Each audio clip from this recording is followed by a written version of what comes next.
Hey, Nick. Hey, Chase. It's that time again. What time is it? Time for Fuck This Place!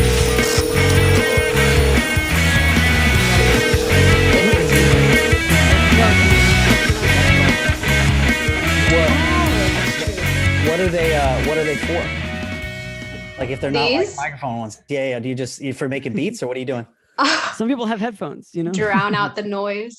I put them on when I cry. Yeah, exactly. Exactly. They're noise canceling, so no one has to. I don't have to hear myself crying. That actually is. That has been effective for me. I do remember in my early days when I was accepting the fact that I could cry, that like listening to music really helped because I didn't want to hear all the like nerdy noises. Yeah, or like you're sniffling and you're like, It's just it's a weird rhythm crying, you know? Yeah, I've found that I cry the way like Snoopy laughs or like it's a very like I make these like it's very really oh my god. Yeah. And so it's just something. It's like I think it's like singing, where they say anyone can learn to sing to some degree, but everyone starts at a different low. Like, so it's just like, you heard me cry. It's like, is this your first time? Like, why do you sound so weird crying? It's because I waited 35 years to start doing it. Oh my God. That's like the best cry when it's like been like boiling up and then you just like, I had that like the other day. It was so good. I was just like, like a weight was lifted. So maybe I should intro the podcast. Welcome everybody to Fuck This Place, podcast about jobs with Chase and Nick. My name is Chase. My name is Nick, and with us today, Chase, is a horse of a different color. Not a stand-up, not an actor. I don't like them. Yeah, they're literally nothing. Done with them. No, in our midst today is a poet. Her book, Déjame por favor, Poems of Love, Encouragement, and Sad Girl Vibes will be released May 26th. She's going to tell you about that a little bit later, but hanging out with us today is the wonderful and FTP first-timer, Delia Susana. Delia, what is up? Hello. I'm so happy to be here. Really nervous, but happy and excited. That's how I live my life, honestly. Yes. Really nervous. And I was going to say, but happy and excited, but I'll just actually stick to really nervous. And then, occasional spikes of... I would agree. And I think it's warranted that Chase lives that way. We're in a group text with another friend of ours, and this morning our friend texted us a video that was like, "Doesn't this guy remind you of Chase?" Made you trash. Yeah, I was just like, "This is awful. I would hate this just at any point to be getting messages sent to me like that." But to be fair, that guy did remind me of me. So I didn't think so. I thought he was like if a bead of your sweat came to life. I was like, well, I think we should just jump straight into our first segment, Delia. Our first segment on every podcast is a segment we call "Fuck This Place?" where we decide if we would work somewhere or not. You're originally from the Portland area, is that correct? I am the 50 tree, as they like to say. 50 tree. Oh, 50 tree. That's pretty cool. 50 tree. For those who don't know. It is. That's amazing. So what we're going to do is we're going to look at, we pulled up 3 Craigslist posts from the Portland Craigslist. Okay. Best of the best, obviously. So what I'm going to do is I'm going to read the 3 titles that we picked. You're going to pick the one you don't want to click on. So which one's like a big fat no. And then we'll read the other 2 and decide if we would work there or fuck this place. Oh my God, I love that. I wonder if I'll know one. That'd be funny. It's possible. It's very possible. Although, Nick and I dig deep, so we'll see. All right. Post number 1, title is Office Gig. And gig is in all caps and 2 exclamation points.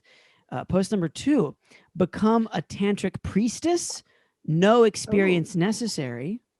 And then number 3 is just origami. So oh my God. Do you not want to click on origami, the no experience necessary tantric priestess, or the office gig? Which one is it? Okay, obviously office gig, it's probably boring. Okay, great. Stupid. Yeah, get out of here. Fuck that place. Exactly. Let's, I feel like we know what the highlight post is going to be. Let's take a look at become a tantric priestess, no experience necessary. We've just hopped in on the ad, and there is one photo before I read the text. And I would honestly expect this to be the photo that would accompany this ad. If you're thinking of Okay, but why does it look like her boob is like on her back? Yeah. I think that's a hand. That's true. It's just, okay. What we have, for those who are not watching on YouTube, there is a silhouette here of two people doing it. You could say that this is a sort of gender binary version of doing it. We got a dude and a gal. There is what appear to be a back boob on the lady. Strong back boob. That's a big back boob. Yeah, could be It's a like cupped hand on the lower or back. like her butt is just like really high, like Super she has like high. no like waist, skinny. Yeah, maybe it's all moved around from all the tantric sex. It's getting all shifted. Yeah. I would say this guy's chin. That's out there, man. That's a big ass chin on that guy. It's a nice like side angle. Yeah, he's got a great jawline, and of course. They're like in sort of like a psychedelic circle with, I mean, honestly, not even that psychedelic, more of just sort of like a, when you look in those kaleidoscopes as like a kid with a little museum gift shop, a little bit of that color. And then in the middle where you'd expect the action to be, we have what honestly to me, it's like the North Star? The North Star, or like the Star of Jesus. Oh my God. When it's like Christmas time and there's like a picture of a manger and then you pan up and there's a star, that's the star that's hanging out between these two bodies. They're manifesting. I would manifesting hope so. together. I hope so. Yeah, and again, they are both open-mouthed, silhouetted, and again, this dude has got you could fit a whole baseball inside that dude's mouth. Yeah. I imagine they're like singing, like sure, yeah, do you think, like harmonies. Do you think he has a bowl haircut? Doesn't that look like he's got a? That's like that, like like on the way to like Justin Bieber, like young Justin Bieber haircut. Sure. Yeah. To me, just is that a bowl? I don't know what that is. No, we're talking what, like 2012 Bieber, 2011. Yeah, Bieber. like the little bangs, like men would have bangs. the baby bangs. Okay. Honestly, I read it as you ever known someone who's either military or military adjacent who has a crew cut, but you know how, like, I think in the military you can do as much as an inch on the top or something, but they decided to keep just a little light bang on the front. You know what I'm talking about? That's I know exactly. That, like, sort of like, I own several guns, sort of thing. Which again, I don't think that's the vibe they're going for, but just the amount of bang that he has, which is very mid forehead, just has just a touch of that vibe. So. That's like if he wears a beanie, it's like just a little like touch, a little whispers like coming out. You got to have a little hair coming out of that beanie. The little wispies. Yeah. Do you think he's like, I'd like a little bit of whispers coming out of my head when I put a beanie on. I mean, again, I would. Oh, go ahead, Nick. I was like, well, I mean, she likes him, so I guess he must be kind of cool. He's cool. He's cool enough.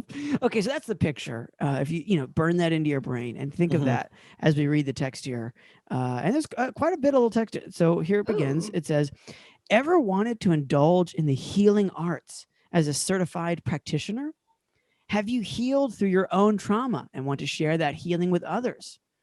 Ever felt called to learn the sacred arts of this ancient tradition?" A lot of questions, honestly. Big questions. Like all of these could be for a tantric post or just something completely else, like regular therapy. This could be for my like book description, honestly. Yeah. So that's it. They know how to catch this, but for what? We don't know. These questions make me feel like I should be looking out into the ocean. Yeah. Or in like a Lexapro commercial or something. And then it says, then we might be a good fit.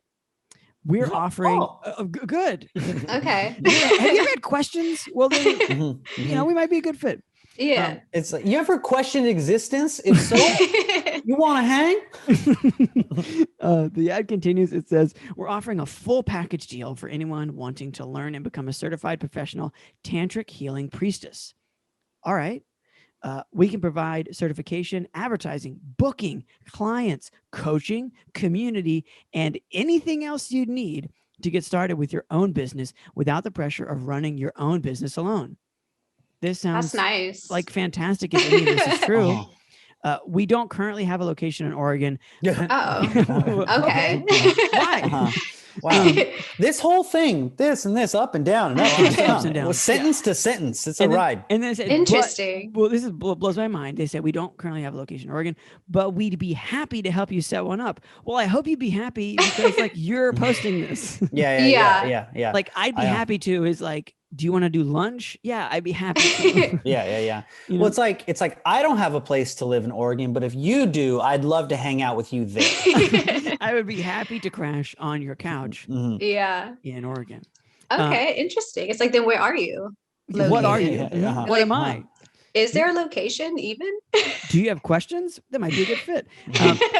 The ad continues, be your own boss with all the support that comes with working a job. Okay. I mean, honestly, again, that sounds great. We're back on top again. Clients guaranteed or you don't pay. Also, that sounds great.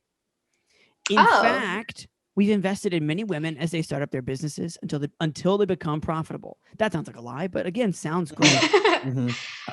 Some of our healers are enjoying making $10K a month doing work they love, which feels like a lot, but also that does. But also when you kind of dial it back and you're like, okay, that's actually only like it's 10,000. That's a lot of money. No, it's a lot of money per year. Yeah, that's a month. If it I was was a like, is month- that not? I was like, is that not a lot? 'Cause No, that it's a feels lot. like- No, I thought it was 1,000 a month. It's 10,000 a month. That's a shitload of money. That's a ton of money. That's way too much money. Yeah. It's $120,000 a year.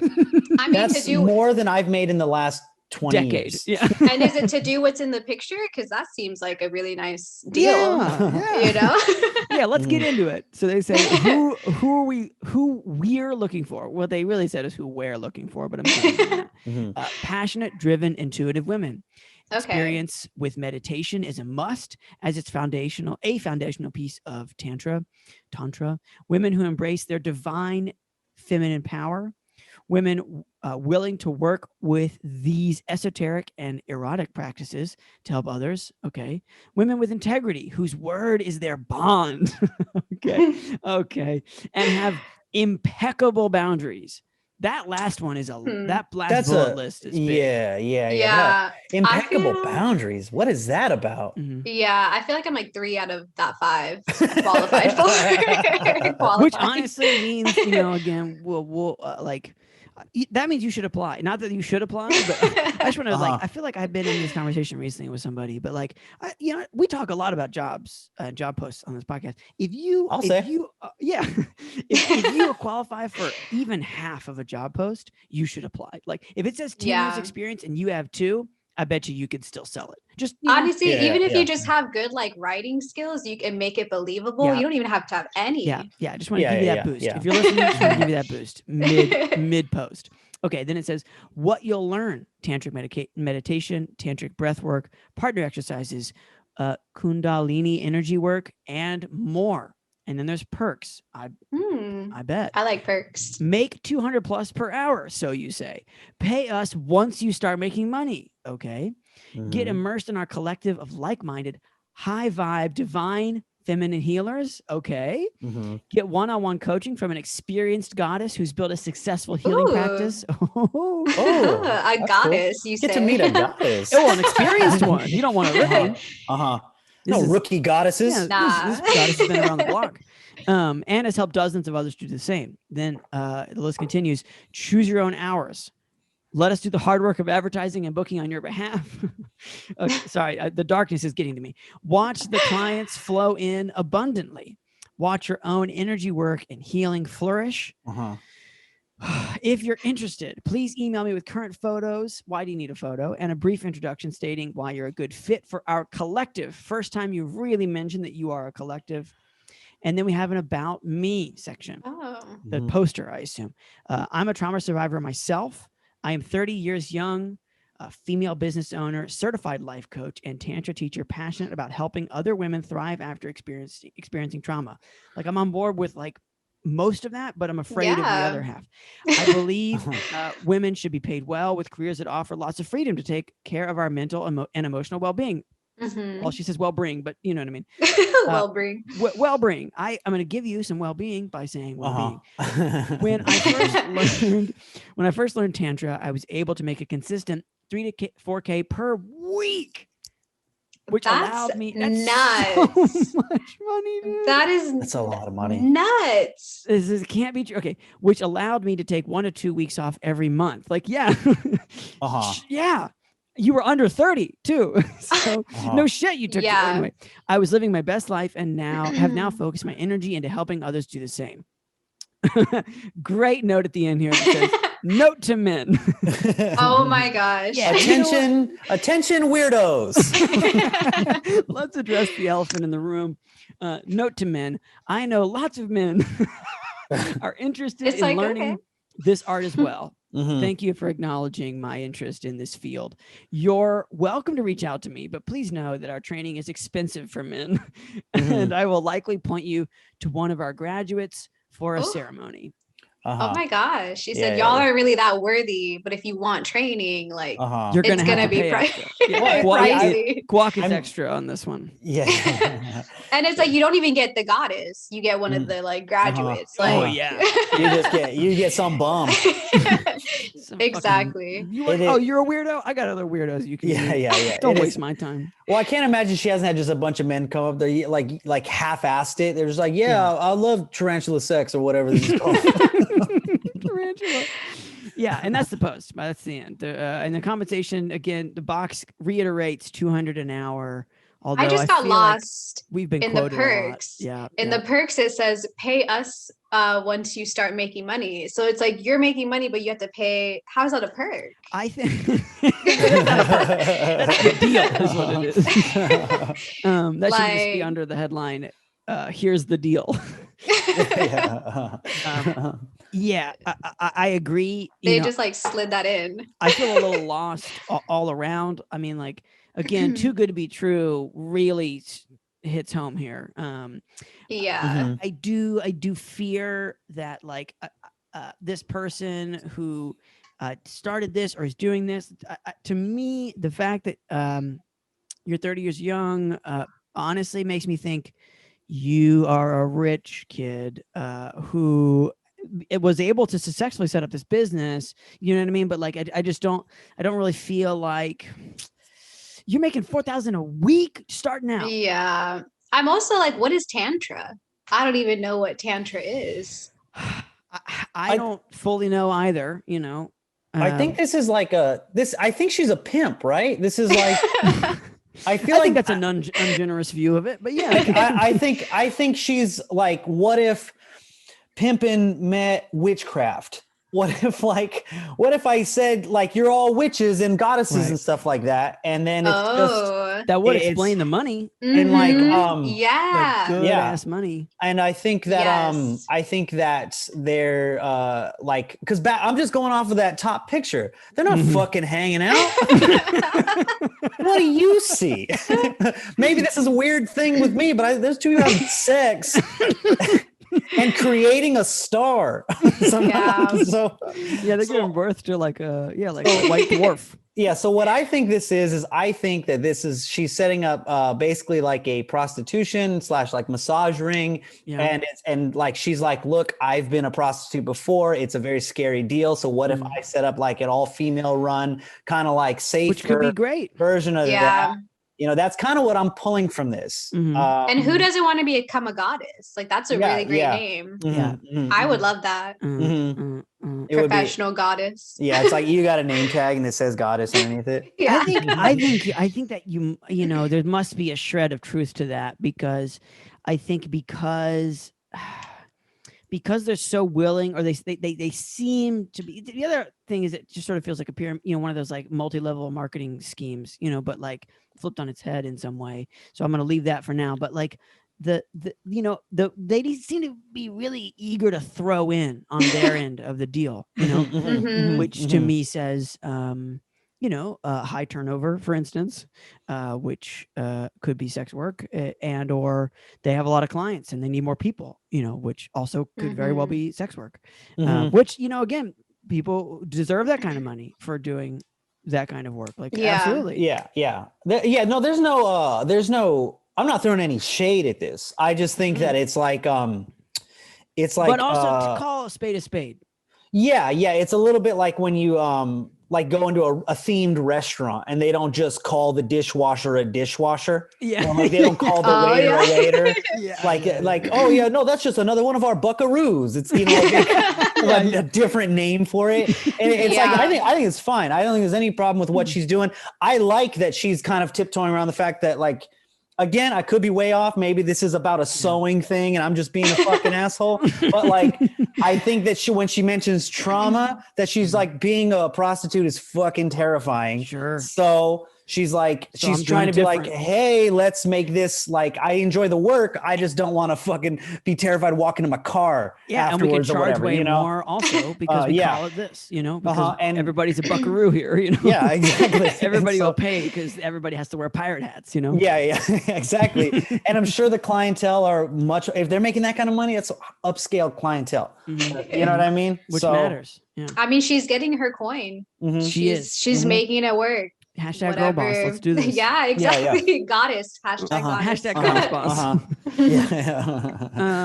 Yeah. Okay. Well, you know, like, again, I think this person's lying, right? Like, this person's lying about something. I just don't know what. So, I mean, again, you know, I'm in the category of note to men. So obviously, I'm not jumping in on this because I know that I'm going to get foisted on, you know, some other scenario that obviously isn't really going to work. But even if I was not in that situation, you know, it might be worth a reach out, you know, but like, I'd be curious. Yeah. I'd like at least call. Be like, what is this? What's it about? Like one conversation with this person and you're going to, like, even if just figuring out how fast this person talks, you know, if they talk real fast, then you're in trouble, you know, like, or they're going to be in trouble. But if they don't talk real fast, if they're pretty chill about the whole thing, there's a chance that that this is just a decent situation, like clothed in yogic energy, you know.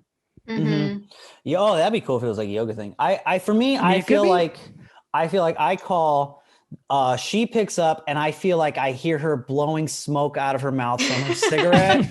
And I can hear her like the kind of knocking of putting the cigarette butt out on her desk. And I'm immediately like, nah. I was going to say just like dogs barking, but yeah. But that's what I mean. I just like, I don't know. Like, and she's just kind of like rummaging through files like, yeah, that's us. We're the tantric goddesses. Yeah, you got the right place. Yeah, the sounds of a car wash in the background. Yeah. So, not for me. I don't think they're looking for me to apply, but not for me. Well, no, you'd have to pay pricey. Yeah. I'm also part of Note to Men. Honestly, most job posts should include a note to men at the bottom. Honestly, I believe that. You know? Yeah. Like, hey, I'm in support. Nice when you call me. It would work too. It would work. Like you'd eventually have guys being like, "Where's the note to men?" You're like, "What about me?" Yeah. I know they got a weird rule for me in here somewhere. I just got to find it. Yeah.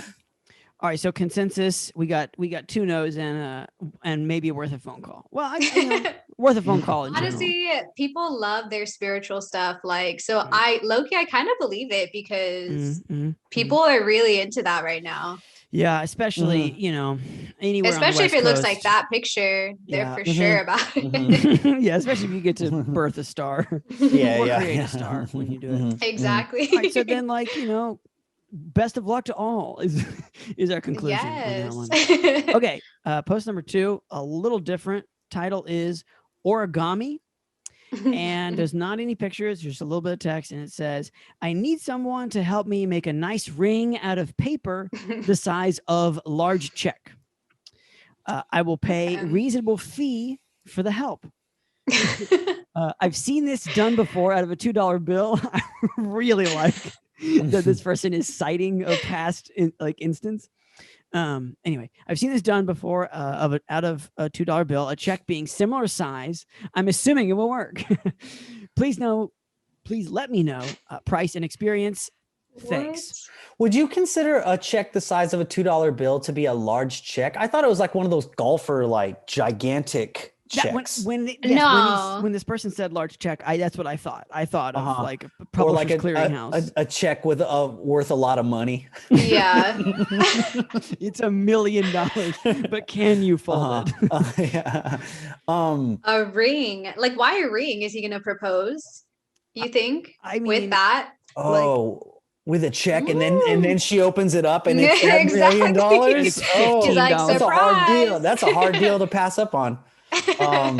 I do think that's one of the only reasons that you should make a check into a ring. Yeah. Well, I will say that. Yeah. The dynamics of it are weird. I don't think that you should be proposing. You know. Yeah. Like I'm trying to sneak a check into a building, and I don't want anybody to look. Like it as a ring. It's hard to yeah, you're like like you show up to a business deal and it's like you didn't even bring the check. It's like, got you. Oh, did I? You know, like it's like you walk into like a used car dealership. I cannot think of a single other scenario where you would want to make a check into a ring. I feel like that's his way of being like, I couldn't pick out the ring because like he had no idea what she wanted. So he's like, here's the check for you to buy it. Yeah. But like in a ring. So it's still like proposal. Like you still got your ring. Yeah. But you can just pick it out. Yeah. That'd be kind of nice actually. Not a bad gig. I was gonna say, Delia, you're really onto something because when I read this, I was like, what the fuck is he talking about? Like, I'm creating like a business idea. Like Yeah, I do. I've not done really much origami at all. Same. But it seems to me like if this is what you're doing, you're proposing to the one you love, you know, like your beloved, your true, you know, like this is it. We're doing this. Maybe I've been divorced before. No big deal. We have our scars. We got our bag. We figured it out. We're gonna do this. Get rest it out, of our Chase. lives. Let's get in together. I got money for your kids' college. Let's go.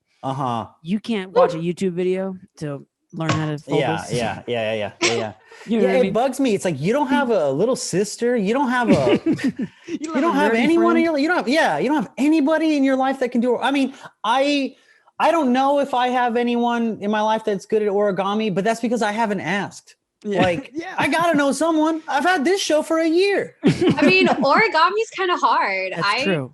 I still can't figure out how to do that little paper airplane that people used to do in like middle school. That's true. I don't know how to do that. I never figured that out. Is a paper airplane origami? I'm not like I'm asking. I don't think that would be kind of cool. I think what Delia is saying is that it is pre-origami. Like that's what you learn to start doing like real origami. I couldn't figure that out. Folding paper is really difficult. That's true. And I will say, this check is probably pretty advanced, to fold $1 into a thing. I would say that's probably pretty advanced origami. So maybe I'm shitting on this person. Well, because also imagine you have to like fold it so you don't ruin it, so you can still cash it. Yeah, you just Yeah. Think of all the $1 million checks. This person's just like, fuck. Yeah. Yeah. What do you think as far as compensation? You just put bid. You think people are bidding on this? Like who could? Maybe they're like, okay, if this dude's fucking serious, like let me see how much he'll go for it. Like for the skill level. Yeah. He probably is willing to pay like big money. Yeah, wouldn't it suck if you knew how to do it and you were like, I'll do it for $20 and like no other bids came in. For like 2,000. Yeah. But yeah, it's hard to know what the fair rate is here because people there's like a discrepancy between wages where it's like, oh yeah, it takes you 2 seconds to fold it. It takes you like a minute to fold it. So that's only like $20. But it's like, yeah, but I've been accumulating this skill over years, right? I'm a fucking artisan if I can fold a fucking paper check into the size of a ring, right? Yeah. So I mean, a fair rate for this could be actually, because if you look at like your fingers are pretty small. That's like pretty tiny, and like a full size large check into like this tiny little ring. Yeah. Like, because is it for him? For his fingers? Like, what size are his fingers? Are they chunky? Are they skinny? Like, and what size is the finger that's going to go on? Do we have a model? Exactly. Ballparking it.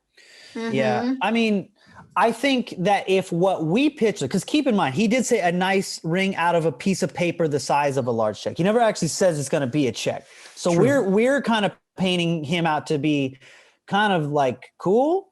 So, but it's like, if he is, and we are correct, then I could maybe be into it. If I could do origami, I am useless, but if I could do origami, I would do that. I might be in for it, but what if it's just, he just wants you to do that? Like, what if he just I would say like, paper, there's no woman, there's no plan. Just him, he's just fucking he in just his saw house. it on the street in Myrtle Beach one time. You know? Yeah. Maybe he's a recluse. Maybe he has like no friends. Maybe he also doesn't have hands and he can't physically do it. That's also possible himself. I like to think that he was he went to Vegas one time and somebody hustled him, you know, and somebody folded into a ring for him and then took it or whatever. He's like, but still, that was super. He's like, that was fucking sick. I just want to see that again. He was a crook, but he was mad tight. Yeah, like this guy knows his stuff. You know, I just want to see another artisan. Yeah, no, you're right. We're giving this person a long leash as far as their good intentions. I feel like I would ask at least for like enough for gas, because am I also delivering it to you? You know, like yeah. You can just be like, yeah, I got it.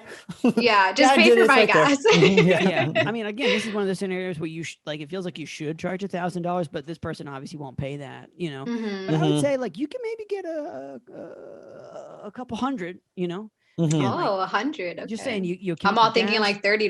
This is what I'm talking about. When you talk about the comet tail of all the things that have led you to this point, you know, of all the times you've had to practice. Just think about the hours and hours and hours of practice you already had in origami that has led you to be able to make an origami ring in 10 seconds. Yeah. Right? So to me, you're paying for that. You're paying for the hours of practice, as well as the amount of time, you know, in the ring. So to speak. That's true. Yeah. So that's what I'm saying. I think you could go as high as maybe like a couple $100, especially if this person is doing it for somebody. You know, it's still up. Should we bid? Live that magic, you know. I was gonna actually ask Delia, like, Chase, can we look at that map a little bit? Yeah, I mean, this is just Portland. Like, it's literally Portland. He's like, I'm in here somewhere. Do you know what I mean? Like, oh, okay, but this isn't like, because he was like close to the water. I wasn't sure if that was like the richer part or like. No, that's the city. That's like the city. Someone downtown. literally did a Google search of Portland and then put a circle around. Yeah, he's like, I'm around here somewhere. No, there's like, this is so generic. In there, yeah. It's so generic. This person could live in the river or in a completely. He could honestly, suburb. yeah, because there are people who live on the river. There's riverboats. So, but isn't that more? Isn't that more up in up here, like up around? Oh, towards like Savi's Island. Yeah. Yes, but you know, I'm just saying. I think that this person just said Portland, right? Yeah, maybe he could honestly not even live in Portland or like Oregon, but I would not be surprised that somebody who is from Portland would be down to do this. Oh, so he marketed it to the right. There's somebody in Portland right who has this skill. No problem. Exactly. Yeah. He was like, where do all the weirdos live? Exactly. And I also think, you know, again, if you're picking cities, he's also picking Portland because this person knows you can lowball them in Portland. You know, it's not a town that's known for artists getting paid well. They would do anything for some money. But you know, there's a lot of like, you know, really paint a picture of the people of Portland. I mean, Portland, Oregon. People here do whatever for money. That is true, though. That is 100% true. Oh yeah. You know, the like master's degree. The master's degree barista is a long-standing trope of Portland. I've never been. I would love to go now that I know this about this place. I'd love to go. Yeah. See people just doing like a bunch of push-ups for $20 or whatever. You just go with like $150 in your pocket. Like, what can I get somebody to do? Oh yeah, punch that old guy in the face? Sure. They're like, buy my lunch? Okay. Yeah. That's how they all respond. It's Portland, baby. All right. Well, I'm gonna say. I mean, I don't have the skill, so it's an automatic no. If I did have the skill, you know, again, if I can push this to the upper limits, yes.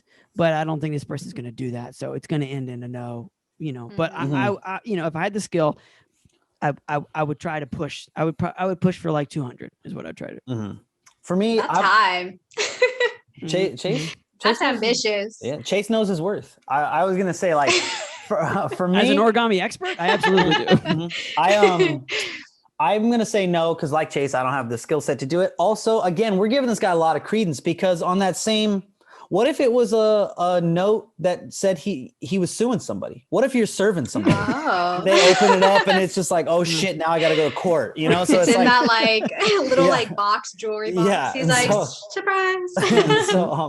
so I don't. There's just not enough information here because I honestly think if he was like, I want to propose to my girl and I want this to, he just laid out the scenario that we did. I think people would help him like that. Like, okay, but good point. So it's like he's obviously being vague. Hit my microphone. He's obviously being vague in a weird way. So I'm gonna say no. All right. Yeah, it's a no for me. Yeah. Fuck that place. What's up, everybody? What's going on, guys? Wanted to remind you that you can text the podcast anytime you want. Night or day, whenever the hell you want.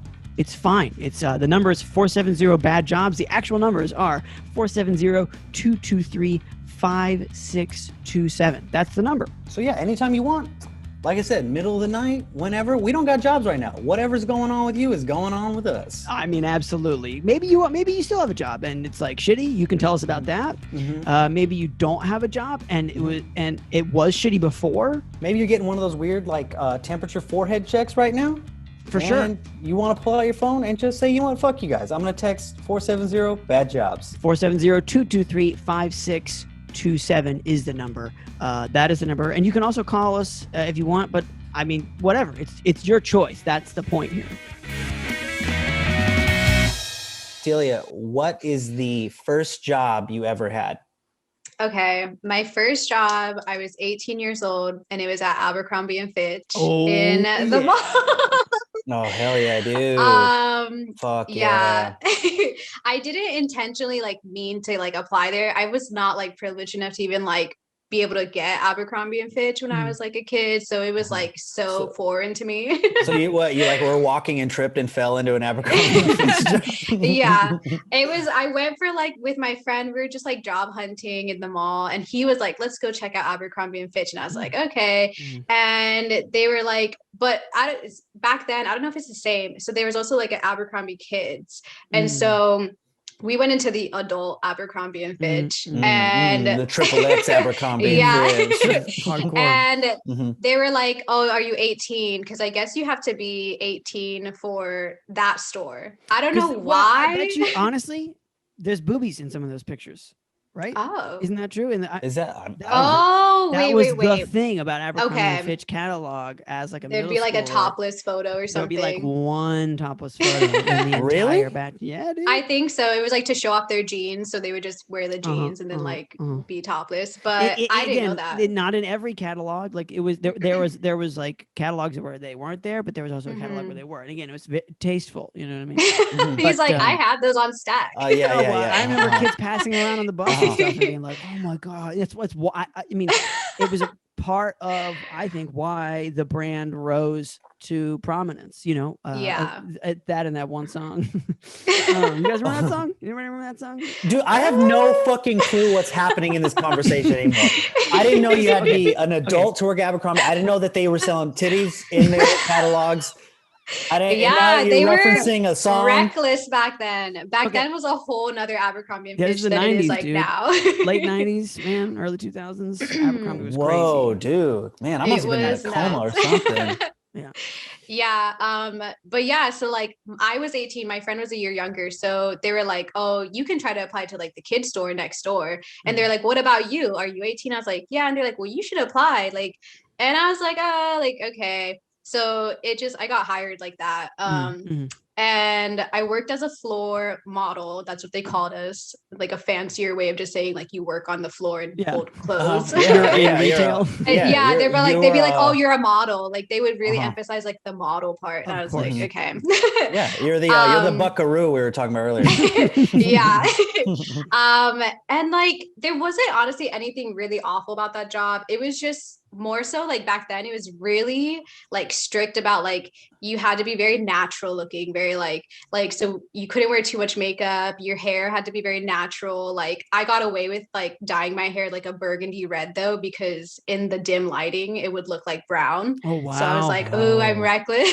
But like, but they're really like strict about like how you looked, and like it, like, cause back then, like I said, like the CEO back then was weird about like, there's this whole thing about how he only had them hire like good looking, like attractive people. But if you've ever seen the CEO, the old CEO, like he himself looks kind of wonky. So you're like, okay, interesting. I'm not like, this information at all. I wasn't expecting a super hot guy to be in charge of that. Yeah, it was kind of weird. It's like, oh, okay, whatever. And then working with all the people there, it was like, all my coworkers were like my age or like slightly older, like 21, like in college. And so they all like would hang out. There'd always be like drama of like who's hooking up with like this person, and there'd be like parties. And that was like my introduction to like partying and like drinking and like, because I was very like a good child. I never did any of that stuff in high school. And so you came in thinking that you were hot shit because your hair was crimson or whatever. I was like, ooh, I'm bad. They're all just shooting heroin and fucking each other in the back. Literally. You ever made meth? Let's do this.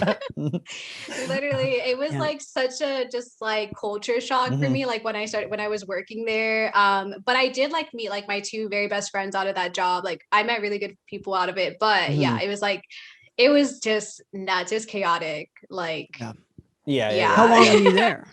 I want to say I was there for like, at least like maybe like a little over a year, like definitely like when I was like 19, and then I got like my second job.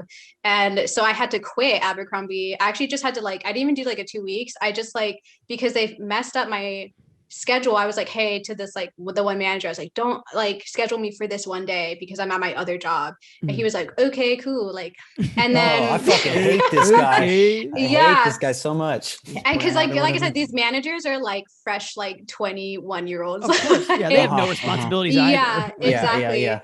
And then of course the day comes and I see them scheduled, and I'm like, we had like a Facebook group of all us coworkers to like try to find like shift swaps and stuff.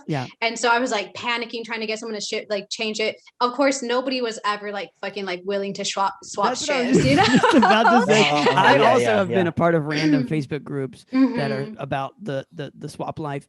Nobody ever does anything for anybody. Nobody. Everybody's like, never. We should make a group where we're all in the, and we'll swap shit. And then it's just posts of people being like, fucking increasing desperation. This Saturday, my cousin's coming into town. I'm gonna fucking kill myself. Like, and everybody else just resounding silence until it's their turn to beg. I remember we had something like just like a trading system at the Pete's coffee shop I worked at, and I remember taking this one girl's shift and it was a fucking nightmare. We had like surprise regional manager come in to test all of our lattes that day. Oh my God. And then outside of that, it was so slow that you kept getting in trouble for not doing anything. And then like 2 weeks later, I needed someone to switch me. And when I asked her, she actually was like, oh, I'm going to quit in like 2 days. I'm just going to quit. Oh my God. And I was like, I'll never take a shift again. It was honestly, we actually still have that group up on, I remember I saw it the other day, like, and you can see literally like everyone's like last postings. It's like no one ever taken them. You should ask someone to cover your shift now. Still looking for some help, please. Exactly. And so I had to, so no one's taking it. And then like they call me because I was like, well, I'm not going to be able to go. And they call me and they're like, hey, Delia, like we're just like checking where you're at because, you know, you're supposed to be here. And I was like, yeah, you know, I actually told the manager like not to schedule me because I'm at my other job. And she's like, oh, well, he didn't like update it. So like, you know, like you're still gonna have to come in. It's like your shift. And I was like, I can't, like, and no one could cover me. So I can't come. And she was like, okay, well, we're gonna have to write you up then for like being a no-show. And I was like, oh, okay, well, that's fine because I'm actually like wanting to just quit.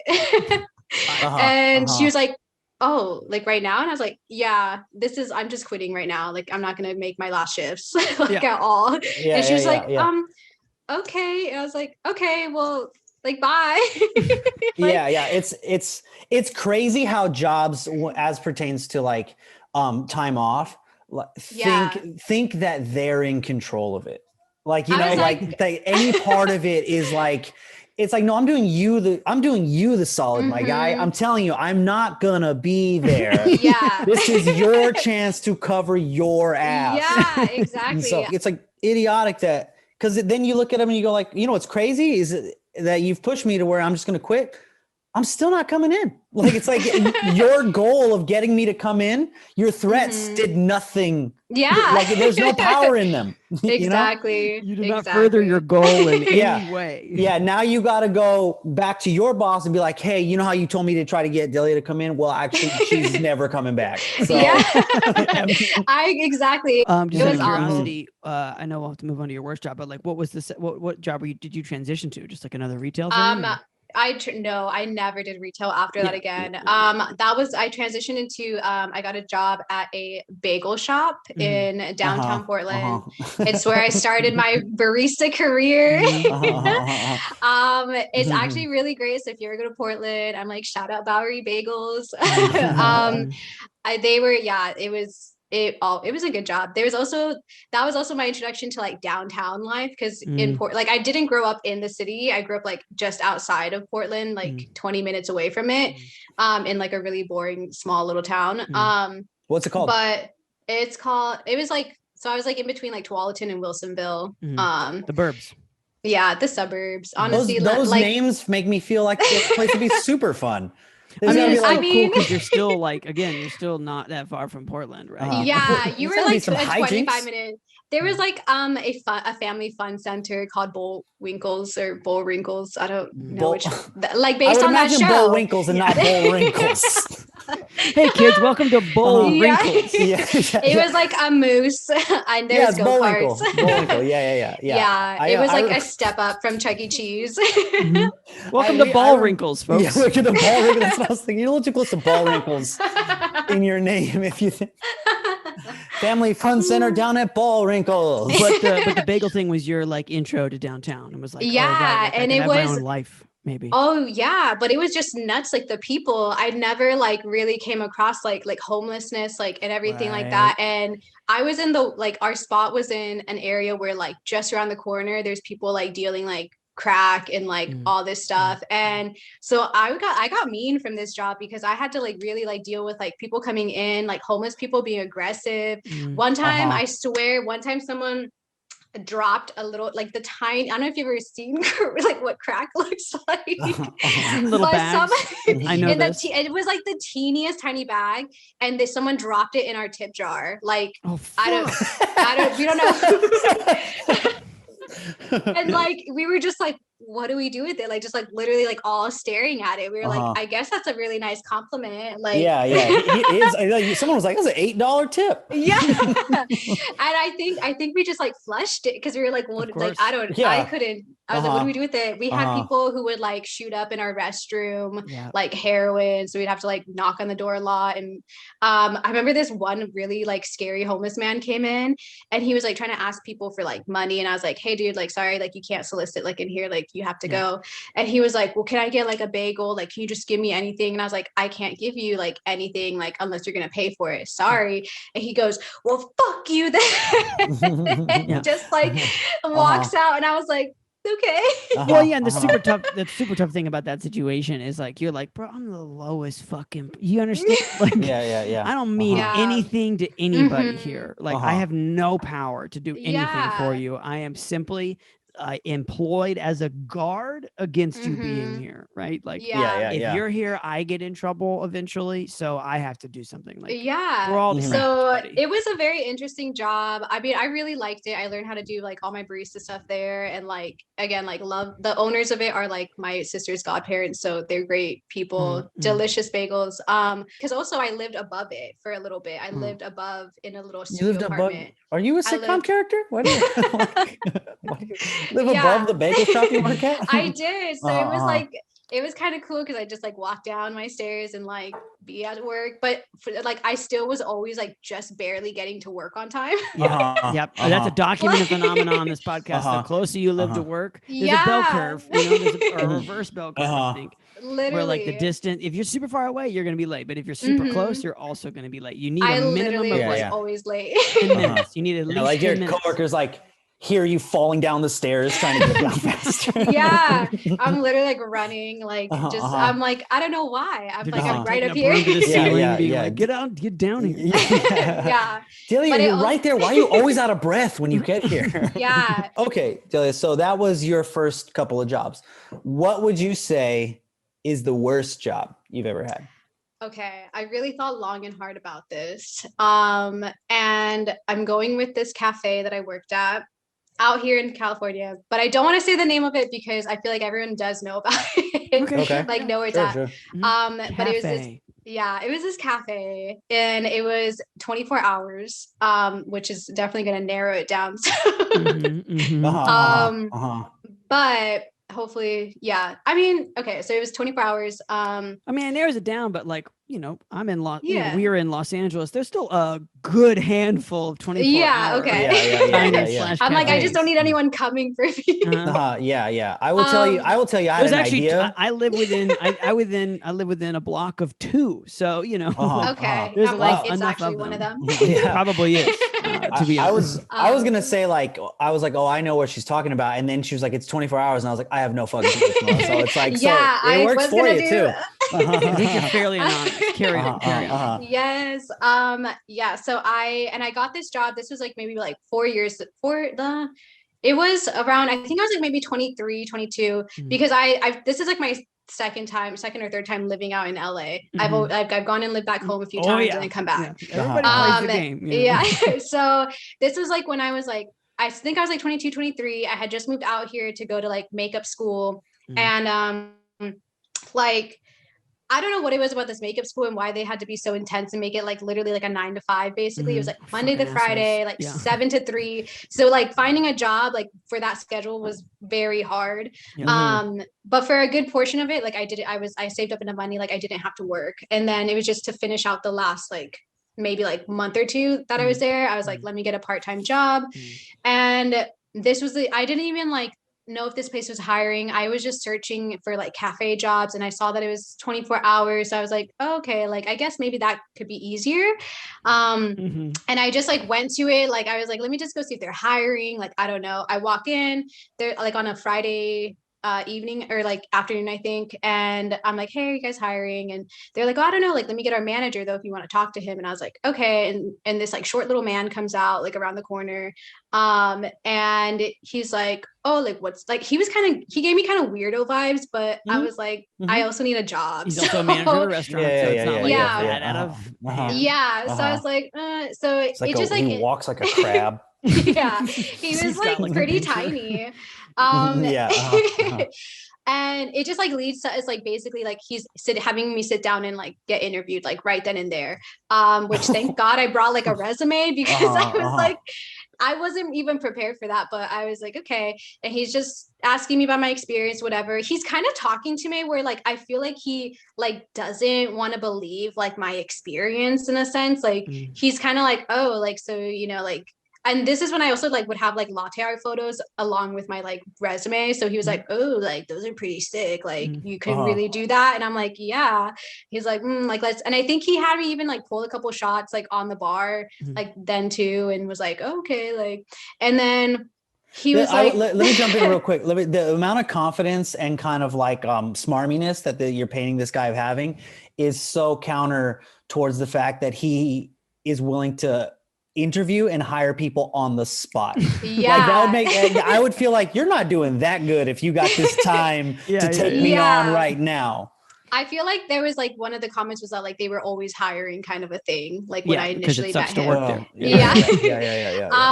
And so he ends up asking like if I want to come back for like a working interview that night. Because he was like, the shifts would be like graveyard shifts. So like, do you want to come tonight? Just like a couple hours or something? Because like it's a working interview is like at most like I guess like 2 hours like. And so I go, I think I showed up around like, I can't remember if it was like 8 or 9 p.m. And so I'm like thinking like, it's going to be quick. Like, and I'll be able to go home and like sleep. Yeah.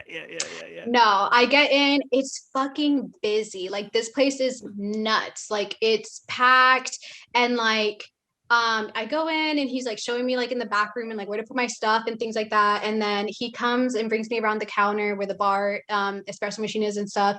And he just is kind of like, I don't think he even told any of the other workers there that like I'm coming for this interview. Cause hey, I get there and he just kind of like throws me there and is like, yeah, so just like do your thing, like do what you do with all your experience that you have, kind of a thing. And the register girl, like she's actually a really great person. I love her. But this was my first time meeting her and she was scary as fuck. Like she scared the shit out of me because she was pissed. Like she was so mad because he's just like, here you go. And she's like, who the fuck is this? And he's like, oh, she's like doing a working interview, but she has really like a lot of experience. So just like, she knows what she's doing. Just like tell her what to do. And she's like, what the fuck? Like, do you see how fucking busy it is? Like, I don't have time to fucking like train someone, like type of thing. And I'm just standing there like, I didn't ask for this. Like, I don't have to be here. Like, they're on either side just shoving you towards the other direction. They're literally like arguing and I'm just literally standing at the machine and there's like a line out the door and I'm just like, oh my God, like what am I getting into with this? And so like I said, like I just had to fucking just go. I'm like slinging espresso, like because I don't know any of their drinks. I like knew nothing about this cafe, nothing about what they serve, any of their recipes. Like he literally just threw me there. So I'm like, I'm just gonna pull shots like and steam some milk and like hope that's okay. Whatever. And then I'm starting to notice that like this working interview is kind of like starting to go a little longer. And I'm when is this gonna end? I'm like getting tired. We're hour 11 of this working interview. I'm like, what's happening? And then he ends up asking like, hey, is it cool? Like, are you cool if you just like stay like for the rest of the shift? Like, you know, you could really help us out and like, I'll pay you like cash for your time. And I was like, dude, I need money. So I was like, oh, I guess, like I'm already here. Like, it's not that big a deal. And I need money. So okay. And I think like the owners had left because or something like, and then all of a sudden it's like this cafe switches from like diner style, like restaurant to like a fucking club. Like someone flipped a switch and like Chris Brown is fucking like blasting out of the speakers. It's like the lights got dimmed down and in there now there's like the like purple hue, like, you know, like it's nuts. And I'm just like, what is happening? The like manager, the little short man comes out and he's like, as if he like did that, like he's like, yeah guys, like let's really get it going in here.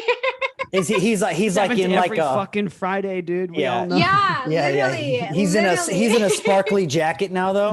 He's in like no, literally he's got one of those really skinny microphones. He's got sunglasses inside. Like, but actually he's like all freshened up, like he's got his little button up, like he's just like as if he's like emceeing or whatever, like just hosting this DJ thing. Like it was so weird and I'm just like so confused about what's happening. And then like, so this ended up being from like a working interview for like 2 hours to like, I'm there. I think I was getting off at like 4 a.m., like almost 4 a.m. You're like, you're drunk. You've been dancing. I'm like, he gave you a shout out over the intercom. It was like, and the new girl on the ones and twos, Delia. Dude, it was crazy because everyone who's in there is like people coming after the club. So they're all like wasted, trying to sober up. It also was in an area where there was a lot of like younger underage people coming in who were also like drunk and like from their house parties. So I'm just, it's like drunk people everywhere, like, and just madness. This is the most work I think we've ever heard from someone who didn't work there. No, literally I was doing like every single thing and I was just like, I just don't know what to like do with myself other than to just keep moving. Like, and that's how you replied all the questions. They're just like, how's the patty melt? You're like, I don't know. Literally people would be like, can I get this? And I'm like, I don't know. Like, let me ask because I don't know. And so I finish, I make it to the end. Thank God, I'm exhausted. And he's he's like counting out his cash. Like, I don't even know if he gave me like what was really like what I earned, you know? Sure. I don't remember how much it was. It was maybe like $80 or something. Cool. And he's like, oh, here you go. And he's like, yeah. And then on top, but what was getting me was that like, I kept watching the tip jars the whole night because they had these massive tip jars and like 2 of them, and they were getting filled to the brim with cash, and they would have to keep refreshing it, like emptying it out to refresh. So I'm all thinking like, okay, as chaotic as it is, the tips are probably going to be fucking good. Because they're like so many tips. And I'm like, and that's just cash. And I'm like, there's not even counting credit card. And so then like the guy's like, the manager is just like handing me my like for the hourly pay, I guess, in my cash. And then he's like, oh, here's also for your tips. It was literally $5. It was like $5 for like 4 hours worth of work. I was like, wait, I seen those tip jars though. I was like, I looked at those jars. They were filled. Like, how am I only getting $5? He's like, you know, we had to like split it with like the cooks and the dishwasher and the buster, like everyone. But I think like, I still like, it just didn't really add up still. Like, you're like, I figured you were going to do that. This is still not enough. I was like, I don't know.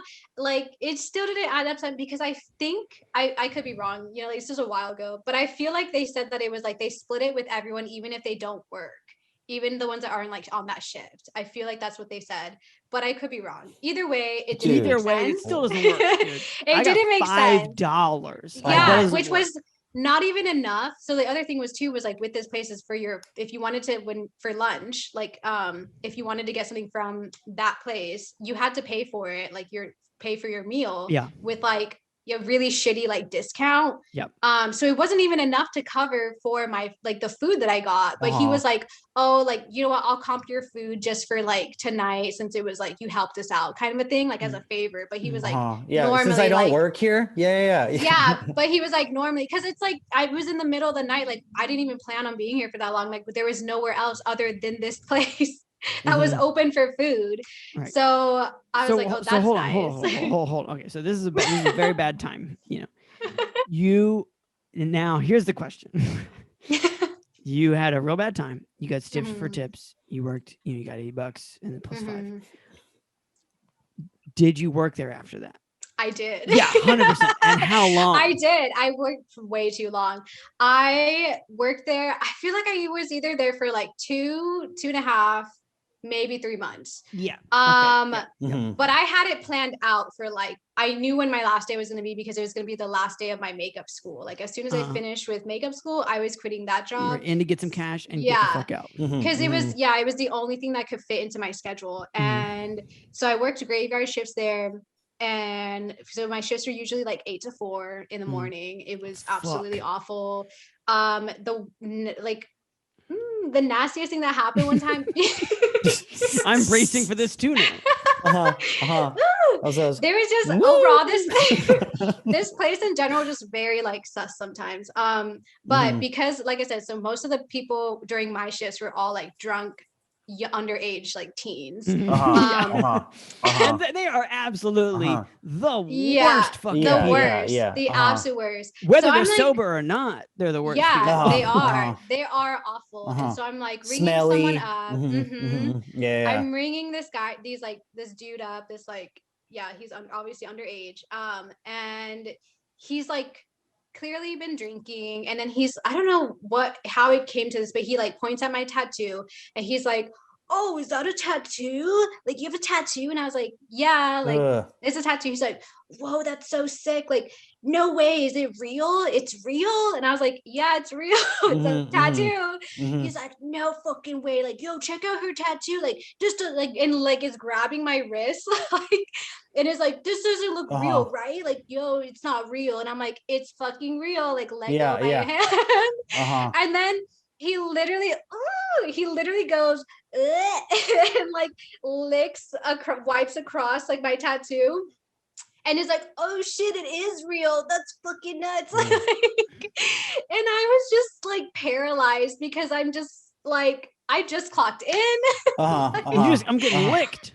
I'm getting licked. I'm like mad that it didn't happen in this day and age where I could have sued for like trying to give me a disease. Like it was so nasty. And I was just like, this guy just licked my wrist and like what? I can't do anything. Like what am I supposed to do? Yeah. Your shitty boss is like, Delia, can you get back to work, please? Literally, like, that was the thing. Getting licked over here. Yeah, they were very. That was the other weird thing is they were so about the security cameras. Like they were always like watching. Like you felt watched all the time. Like I remember there'd be like a time where I'm just like chilling behind bar, and I don't know what I did, and then they're like the phone rings, the store phone rings, and like.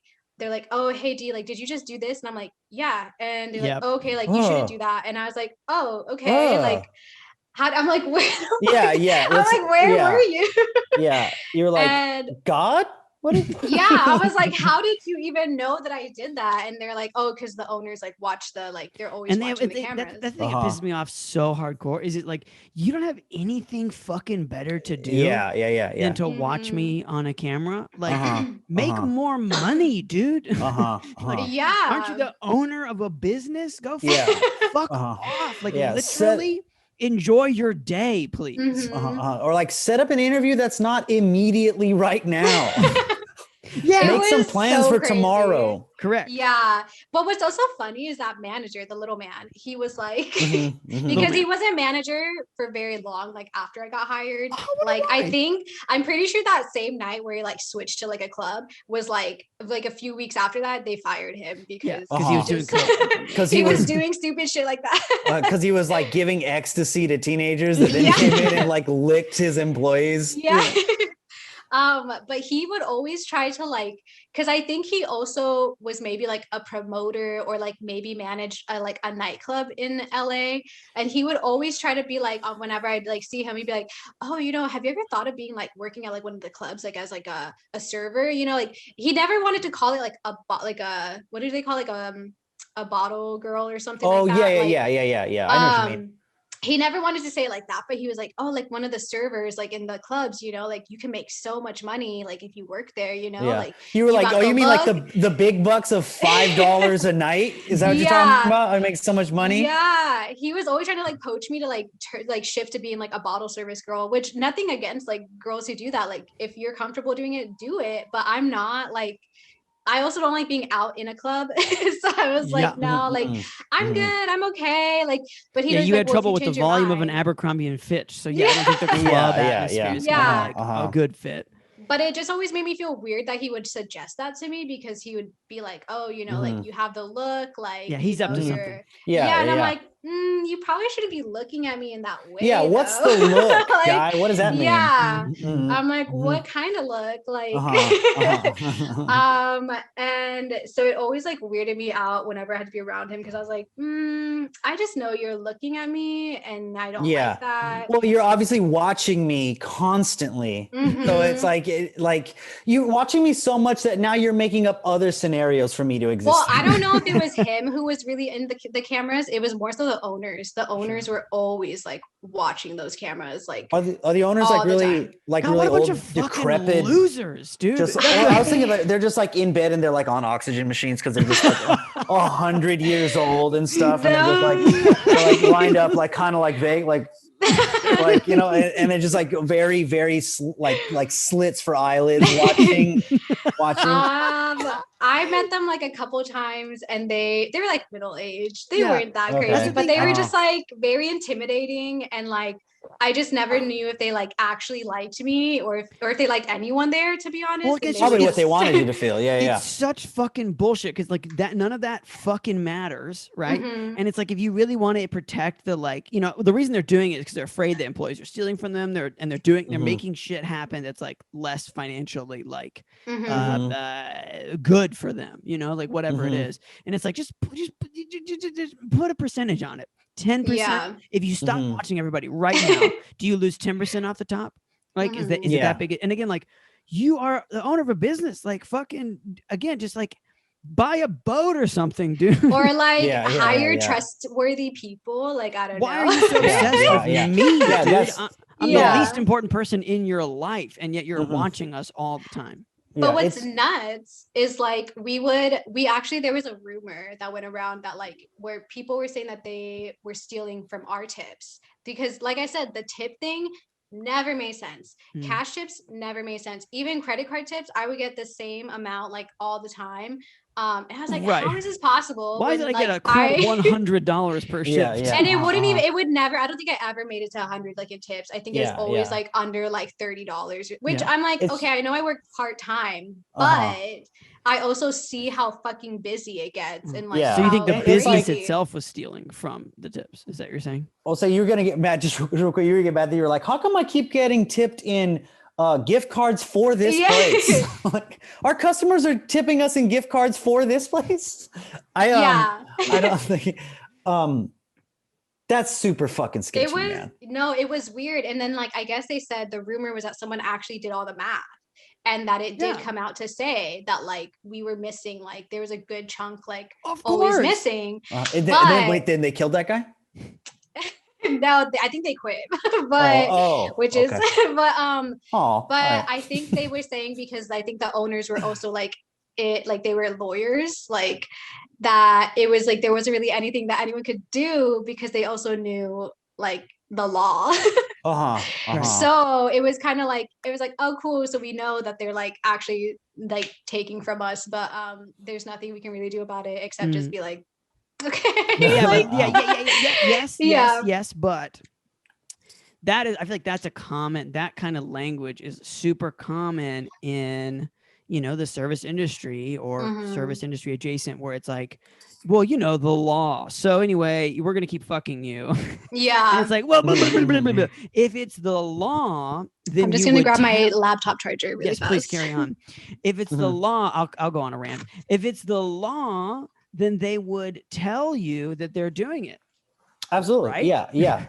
I think it would just be like, oh, this is the law and here's how it goes. Yeah, we take 20% of all tips. Fuck you if you don't like it because it's the law and we're doing it and everybody who works here still makes good money, whatever. But like, that's not the case. So they have to be shysters about it in order to, you know, there's no way that it's actually legal. It's just that they also happen to know law. Yeah. Well, that's what I think about, like that, back to that point earlier about requesting time off. It's one of those things where they just let you think there's nothing they let you think you're on the shit end of it. Right. When realistically, if you just push back, they don't really have a leg to stand on. Yeah. You know, like, it's like, what are they going to do? Yeah. They're just fucking, they're beside themselves that any one of your priorities could not align perfectly with theirs. Yeah. It's like, bro, and then it's like they don't even like appreciate when you have like stepped up, like of course, God forbid the one day, like I want one day off. Nope. And but it sounds like with this place too, because it's like the weird like 1,000-year-old owners or whatever that are just watching you on like the cameras or whatever. They're like Krang inside. You know, talking about the Ninja Turtles brain guy. Yeah, also they like live in a crypt, like, you know, they just like, and they like travel in a big hearse like the Munsters. But like I would they seem very far away from the little man because he seems like he's a crook in his own right. Because you have this there's no way that they're cool with the idea of the little man poaching like their cute servers out of, you know what I mean? There's no way that's cool to them. Yeah. So he's working his own scheme. So it seems like at every level they are crooks, but they're not even uniform. Like they're all in it for themselves. They can't even get behind a theme, you know? Club or cafe. Right. Yeah. And so it's like, and then that trickles all the way down. That trickles all the way down to like mean register girl. And I know she's saying that she's cool, but in that moment she's like, no, I'm in this for me. Like, don't, you know, it's like, there's no camaraderie even amongst there's no honor even amongst the thieves in that place. Yeah, like I said, it was just a rumor. So I'm like, y'all don't have to come for me. You figure it out. I'm like, it was just a rumor. I just heard it. I didn't know anything. We're gonna start it right here on Fuck This Place. I believe it 100%. Yeah. But yeah, as soon as I remember my last day there was on my birthday. Because of course I like I don't know. I didn't think to ask for it off or something. I just hoped that they wouldn't like have it. We've been there. They beat you down so much. They're like, why would I even have my birthday off? I need the money. Yeah. And because I just really didn't care for this place at all. Because I went out for my birthday, like earlier that day to celebrate. I went to whatever that big, what is it? That Wrinkles. Yeah, Wrinkles. Yeah, I went to Wrinkles. I got like really drunk off margaritas. So by the time I showed up for my shift, I was already like still pretty tipsy. And I was like, it's 8 p.m. to be fair. Yeah, I was like, if I gotta get through this, like on my birthday, I'm gonna like be here, but have a good time. Like, So I was just like drunk. Like, I mean, I was functionable, but I definitely was like, woo. Like, you guys want a little extra sugar? Like, oh yeah. Like, I got you. Like, giving away free stuff. Mama's got you, baby. A little bit of tequila in there. Like, here. We're all having a good time, aren't we? Have an extra shot. Like, I don't care. It's my birthday. Yeah. That place was an experience. I'm really glad I don't work there anymore. Us too. We're glad you don't work there. I will say it does seem like since that time, like they've gotten a little bit more like structured, a little more organized. Like they have uniforms now. I'm sure the cops have been in there since then. Like there's nowhere to go for everything you're saying like underage drinking. Yeah, I'm sure the cops have popped in there once or twice. Yeah.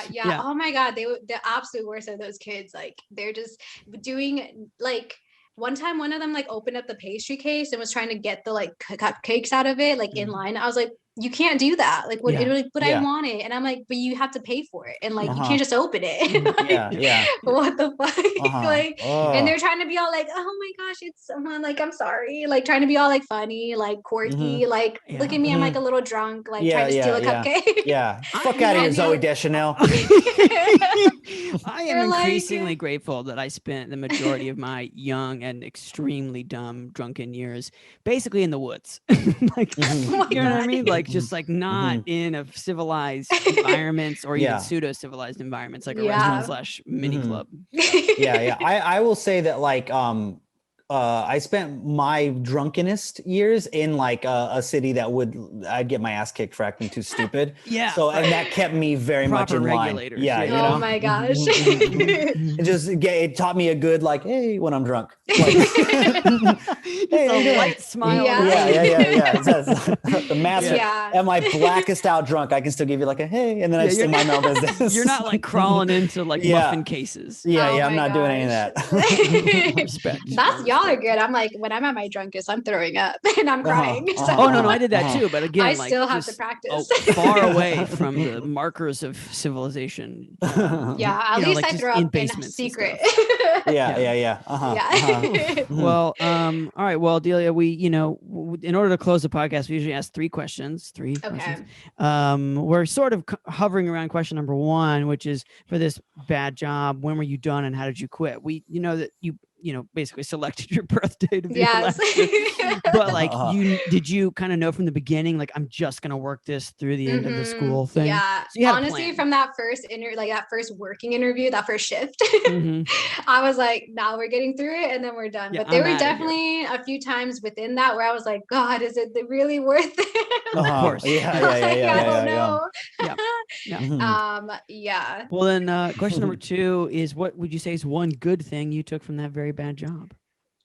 From that job, let me think. Probably the people. I did meet some really good connections, and like I use it for like networking a lot with like customers. So I feel like I definitely met like some people who were able to help me out like future wise.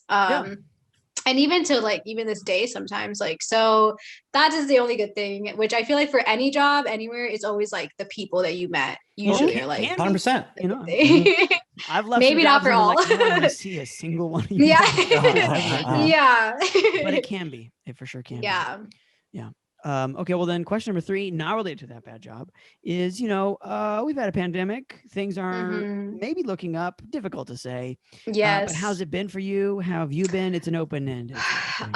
Okay, well, it definitely started out super rough. I was lucky enough to still be able to keep my job and get paid during like when we were closed and stuff too.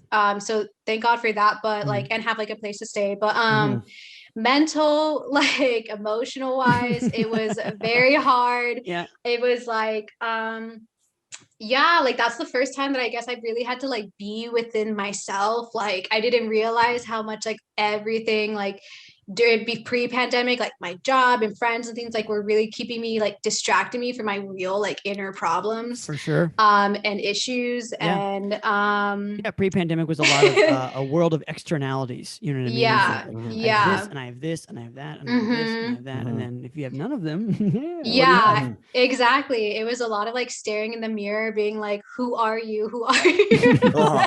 I don't fucking know. Lots of breakdowns, lots of crying, lots of just like really not wanting to like not know what to do. Just but I feel like it was also a blessing in disguise, at least for me, because it really like pushed me to like at least figure out like what I really wanted to do, and like kind of pursue my little dream of like the book writing. And just be like, fuck it, like what do I got to lose right now? Like nothing's going on. Like I know there's no saying of like when things will go back to normal, like and why not just like do that? And so yeah, it all came together like really like out of nowhere kind of a thing. Like I already had writings and like, but when it came to like it all coming together to really get to this point of like where I'm able to like actually publish it, incredible. That all came by like coincidence. I feel like I just happened to like come across like this like lady named Stephanie, who was she's like someone who helps with people like put out their manuscripts and stuff, and it was just like it just all connected and like just everything fell in line beautifully. So I mean, a little bit about this, like the process for the book. You said you had some writings already, and so like what was the impetus of the change? Because I could only imagine there's people who are listening to this right now who are like, I want to write a book, or I have written a book, or I could write a book. And so like what was the switch that, I mean, obviously you met this person who helped maybe line some things up, but like what was the switch that was just sort of like, yeah, you know what, I'm gonna pull this together as this? Yeah, so I just started like writing, and then I was like, okay, we're just gonna write it, and then when we had to figure out like when it's done, like we'll go from there. Yeah. And I'm on this website that's called Girl Boss, and it's like a social network site for just all women like looking to connect with other women for networking and things like that. And I just made like literally it's funny because I was just like on the toilet and I was like scrolling. You're taking a huge dump, and then the opportunity of a lifetime. I was just thinking, having like my like morning shit, and I was just like, what if I just made a posting about like looking for advice for like publishing a book? Because I never went to school for like any of it. Like it's like this is all just like dream. Like I don't have like experience in writing. I didn't study it like anything like that. And so I posted a thing about like just hey, like searching for advice on like how to publish like for first time writer, like you know. And then Stephanie was on there, and she like commented and was like, "Oh, like hit me up." She was like, "Hey, I'm taking a dump right now too." Yeah, exactly. Here's a picture. That is the truth. I'm like, I'm not gonna lie. That's literally You sent her a picture of like your feet on the toilet, and then she sent you one back. Exactly, like that's just how it happened. I mean, I was just like, we'll just make something. But the important part, aside from the big fat poo-poo, is you found this community, right? Where like, you know, a little bit more action can happen. And so it was really Stephanie, like because she is in that field of like, she's like calls herself like a writing counselor or consultant, so she is in that field. So it's like we had a Zoom meeting, we like really connected, just like because she doesn't live here, she lives in Florida, so it's like we did this all through like via email and stuff like that. And it was just like from the get-go, it was like, send me like what you have so far. And I didn't even realize that like I pretty much already had the book like ready to go. Like I thought I was still like, oh, I'm only like maybe like 75% there. But then when we broke everything down and like discussed like the amount of pages and stuff like that, like it came out to be like, oh, okay, I have it. Like I'm here. It's still very surreal, but the pandemic, I like honestly, it really helped me to like just do that, because it was like, I don't think anyone like during the pandemic like had to be like productive. Like no one knows how to like handle what was happening, you know. But like I definitely think I got to a point where I was just like, okay, what can I do to at least make this the best pandemic I guess possible, like Sure. make the most of it, like in my time until like things start getting better. And honestly, what really actually like I would say got me going and got me kind of out of like the big funk too of just being like in the pandemic was I read, I don't know if you ever heard of the book The Power of Now. Yeah, Eckhart Tolle. Right. Okay. Yes, I read that book. I never knew anything about him. I've never read it. Book. I just know the book. Oh my god! I literally saw it on the street the other day. It was on the ground. Anyway, go ahead. Maybe it made someone mad because it like low key calls you out on like all your shit. Yeah. So they were like, "Fuck, he knows." Yeah. No, this book, like I went into it reading it like with no knowledge of what it was, and I also am not. It's not like self-help books. I guess I'm like, I don't really think that they actually help. But I read this book and there was a portion in the book where it explains how as like someone who has like depression, you almost kind of like identify with that, like that's like who you are. Sure. To where in like the idea of like not being depressed is more like terrifying than like not being depressed. And that's why a lot of people with depression, it's like hard for them to kind of like let it go or like work through it. Like and kind of and I don't know, like I'm not explaining it in the best way because I don't even remember the specific I know. I think let me like do a little bit of like papering over it, and then we'll get to your point. I think that I think that it is for some people like sort of identifying with something, whatever it is, as a kind of a part of their identity, when it's like actually you are just you, right? And so that thing is a part of you, but it's not all of you. Yeah. And so you can just live your life however you want. Exactly. Like it was like, and to me that like just really clicked because it was like, like I was like, oh shit, like I really do just identify myself as like just always having to be depressed and like always having depression. And like and like there would be moments of like where I would feel like I wouldn't be depressed for like a while or like feel depression. And I'd be like, so like it would almost make me feel like, but something's wrong. Like why afraid am I that like, it's gonna come back? Yeah. Or just like not really trusting like that I'm okay. I'm like, no, like there's still like this isn't like, we're like not really knowing like what it was like to really feel like peace and happiness. Cause I'm like, no, like I'm depressed. Like I have to be depressed.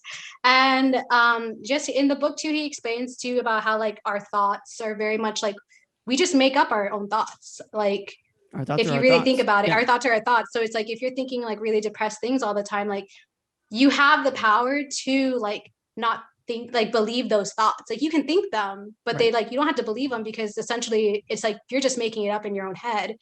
And I was like, fuck, that's right. Like I just kept feeling like very called out with this book. Like I said, like the more I read it, I was just like everything, a lot of things were just making sense. And like, but again, like this is from my own experience. So it's like for people who like really like also are struggling, like it might not like connecting the same way. Like, and I do like support like therapy and like if you need to be on medication. But for me, this like really opened my mind and like perspective to like really look in at my depression and be like, okay, like you're not me. Like I'm not me. Like I may be depressed. But depression isn't me. Yeah, it's like exactly. You're like looking at the you're Kermit looking at that hooded Kermit that you'll see in memes. Exactly. Yeah. It's like I know it's there. It's something that I'm always gonna have, like a part of me, like because I'm actually diagnosed with it and stuff. But it's like I have the power to like change, like not have to live that all the time. Like I still have my moments of like where I'm like going kind of like backwards and stuff, but I would say this book and just like writing in general like has really helped me to like understand like how to not stay in that mindset for long periods of time and like how to just like get myself out of it and like that I like and understand that I can live like a really fulfilling and like actually like generally like happy lifestyle even though I have depression and I have depressed moments and like but it really made me appreciate too, like just more of like just life in general, like, and just, it just shifted my mindset. Like Eckhart Tolle, he got me, like, he really got me. Like, shout outs to Eckhart Tolle. Okay. So that's the book, sounds dope, but we're talking about your book. Yes. So Yeah. So the broad question here is, how do people get your book? How do they find you? Yes. Where are you on the internet if you'd like to be found? So my book is going to be available for pre-order on Amazon for the ebook. That'll be available for pre-order, I think, or it might actually right now be available for pre-order. For the print version, that will also be that'll be available on the 26th itself through Amazon. However, I'm also going to be doing pre-ordering for that through me. I'm gonna have I haven't set up a link for that yet, but we'll set up a link where people can pre-order for the print version. I think it'll be at maybe a slightly cheaper price. We're still working out the kinks. And that'll be available through me. That'll be if you pre-order through me, it'll get shipped out through me. It'll be more nice and cute and stuff. But if you yeah, exactly, little spritz. But yeah, if you don't feel like doing that and you'd rather or if you miss out on it, then you'll be able to get it on Amazon after that.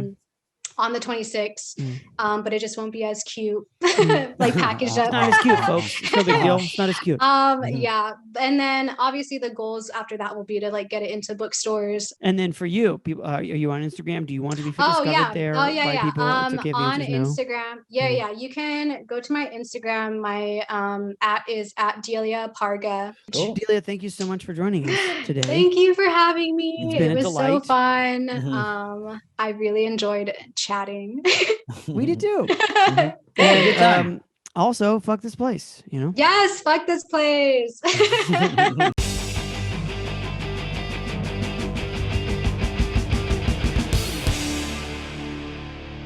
Thanks for listening, everybody. Yeah, thanks for listening.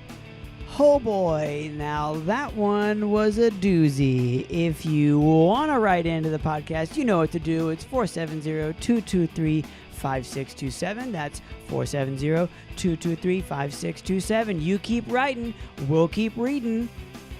That's how it goes. Okay, bye for now. And don't forget to subscribe and like and review and all that good stuff. All right, that's it.